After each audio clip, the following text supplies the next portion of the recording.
There's a man who spends $250 million a year making videos that lose money, and the more they lose, the richer he gets. It sounds impossible. It isn't. It's one of the smartest business models alive today, hiding in plain sight behind a stack of free Lamborghinis. Let me show you how it actually works. The man is MrBeast, Jimmy Donaldson, the most watched creator on the planet, with hundreds of millions of subscribers and billions of views a month. And almost everything you assume about how he got rich is wrong. You picture YouTube ad money, giveaways paid for by sponsors, a guy who got famous and cashed in. But that story misses the actual machine. Because the videos, the giveaways, the islands, the 100-car challenges aren't the business, they're the bait. Today I'll show you where the money really comes from, why he keeps almost none of it, and the one quiet weakness that could bring the whole thing down. Let's start with the number that breaks people's brains. In 2024, MrBeast's media operation, the YouTube channel plus his streaming deals, brought in around $250 million,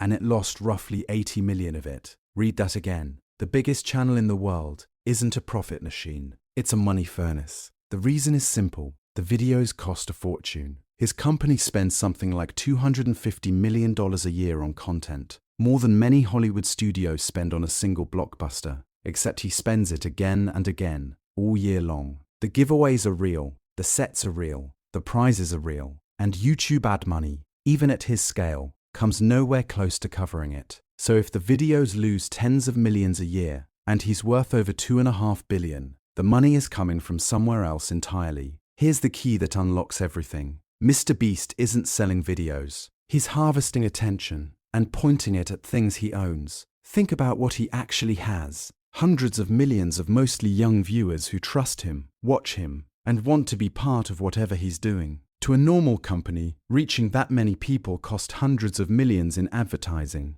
MrBeast reaches them for free, every few days with content they choose to watch. That audience is the most valuable thing he owns. And the genius move was realizing the videos were never the product. They were the world's biggest, cheapest advertising channel, and he paid for it by handing the ad money back to viewers as prizes. So the question became simple. What do you sell to 200 million people who already trust you? The answer, it turned out, was chocolate. In 2022, he launched a candy brand called Feastables. People rolled their eyes, another celebrity slapping his face on a wrapper. But this wasn't a vanity project. He hired a veteran consumer brands operator, someone who'd already built a protein bar company into a major retail brand, and went straight for the shelf. Walmart, Target, 7-Eleven. Today it's in over 30,000 stores. Then he reached for the one tool no other candy company has, his own videos. He turned chocolate bars into lottery tickets, hiding golden tickets inside for a shot at appearing in a video or winning a prize. Suddenly, a candy bar wasn't a snack. It was a chance at viral fame. Kids cleared the shelves.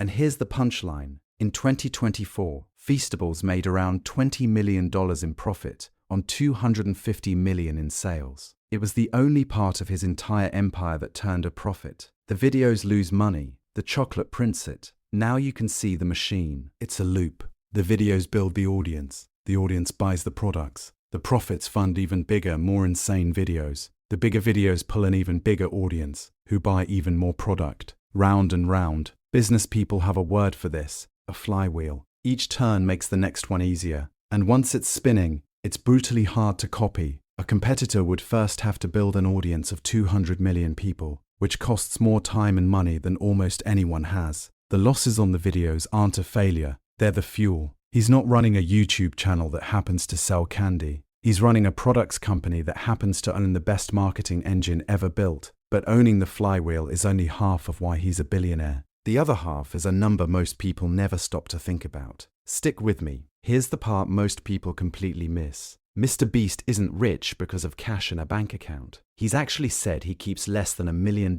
in his personal account, almost nothing for a billionaire. His wealth is something different. He owns things. Every venture sits inside a holding company called Beast Industries. The chocolate, the videos, a lunch snack brand, software, even a fintech app he just bought. Investors have valued that whole company at around $5 billion, and MrBeast owns a little over half of it. So his fortune isn't money he's spending, it's the value of the company he controls, and that value grows every time the flywheel spins. He doesn't want a paycheck. He wants to own the thing that prints the paychecks. That's the difference between being famous and being wealthy, and most people never learn it. And lately, he's taken it a step further. He brought in a serious Silicon Valley executive to run the company like a real business, cutting costs, adding discipline. He made a show for Amazon, which is a quiet but huge signal. Amazon doesn't hand TV deals to influencers, it hands them to production companies. In just a few years, MrBeast stopped being a YouTuber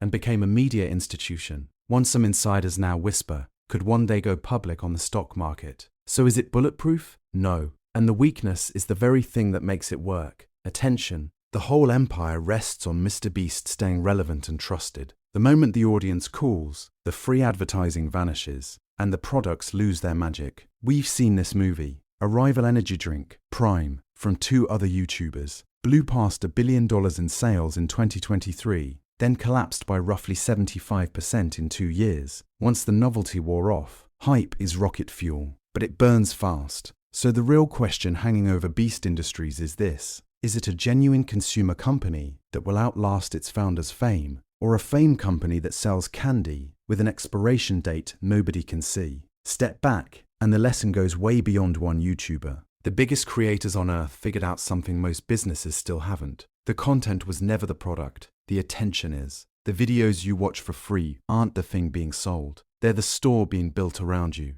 And the winners aren't the ones who make the most views. They're the ones who own what the views point at. MrBeast didn't get rich making videos. He got rich turning 100 million strangers into customers and owning the company they buy from. The show is free. You were never just the audience. You were the market. So next time you see a giant giveaway or a wild challenge, ask yourself the quiet question: what does this make me want to buy? If this changed how you see the creator economy, that's the whole job of this channel, pulling the cover off the machine, so you're never the last to know. I'll see you in the next one.